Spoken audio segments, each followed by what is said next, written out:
We should actually start from a place of, okay, what kind of society should you have? And then try to work back from there. The many possible pathways that could lead us there.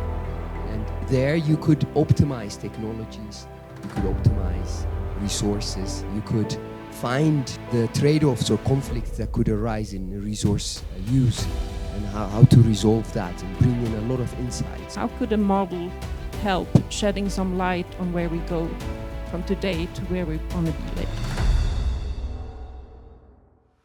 In the past few days, we started with a consortium meeting where the team members really co-create innovative tools that helps address issues on water, energy and food nexus.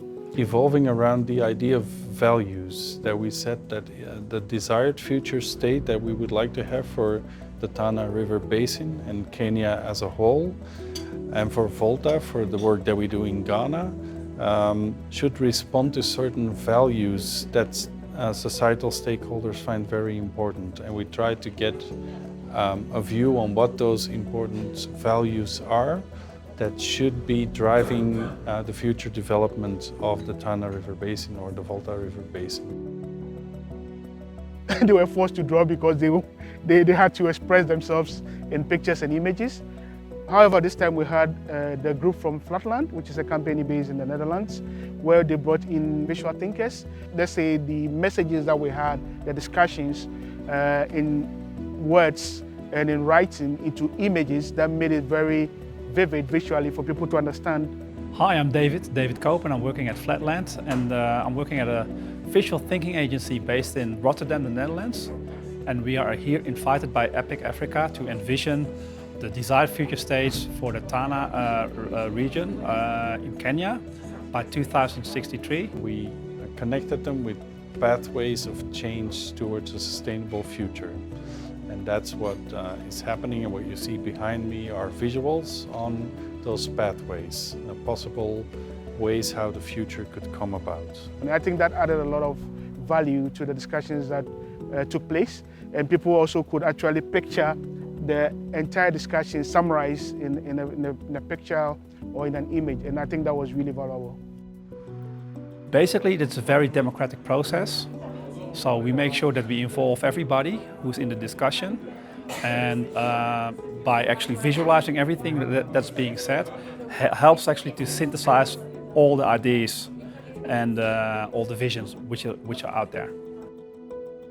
The spaces are different from classic workshops because it's about human interrelationships, it's about trust, it's openness.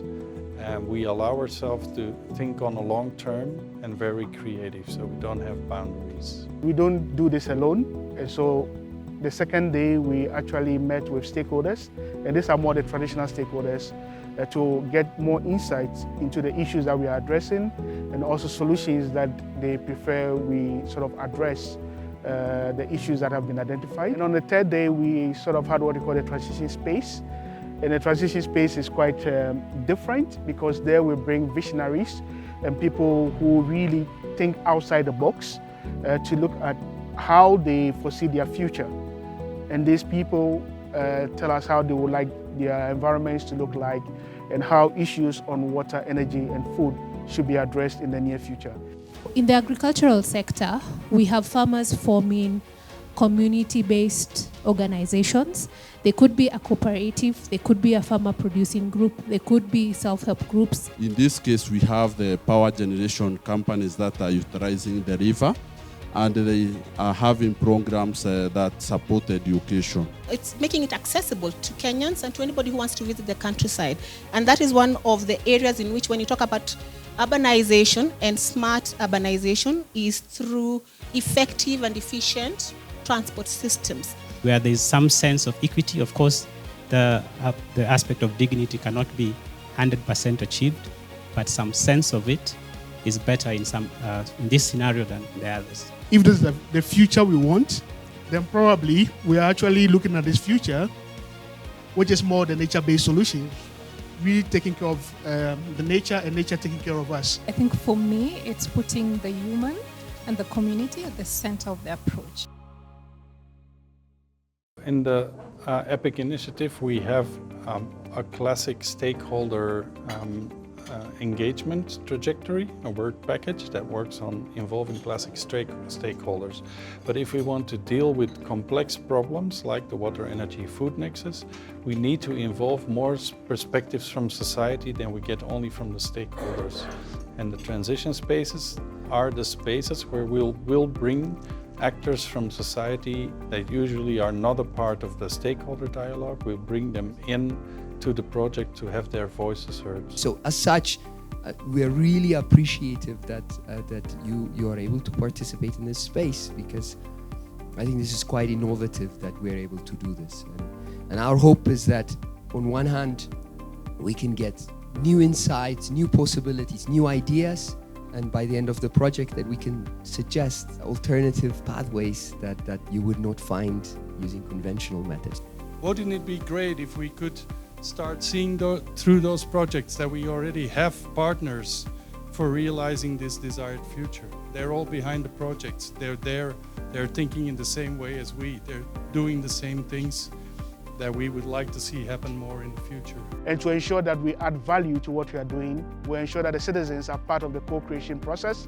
They test the information we are giving them, look at how valid it is and how accurate it is, and then through them we expand this to other people. So with this project we are targeting about 10,000 people who receive this information, and based on the evaluation we'll be able to then extend it to other parts of Ghana and also other parts of Africa.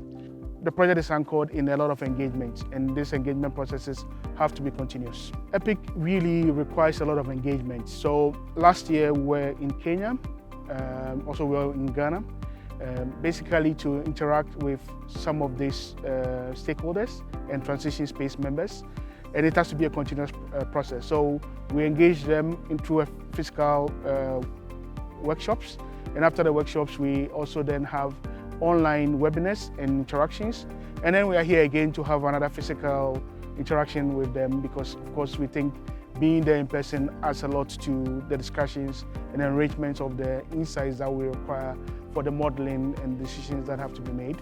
So that's why we are having this, and we'll follow it up again with another stakeholder engagement in Ghana and Kenya and another transition space meeting. These sectors are interconnected and they don't operate in isolation. So I'll make sure that they depend with each other and they are connected. My duty in the team is to bring people to building consensus on the future museum. We cannot prevent floods, but at least if we can warn people early enough, then we'll be able to really save lives and property. And we hope that together we can achieve this sort of milestones in the coming few weeks. They should never underestimate the power of imagination, because imagination is in everybody's head and it's free. You can imagine as much as you want, and as soon as you can imagine that something can be different, it becomes possible to change.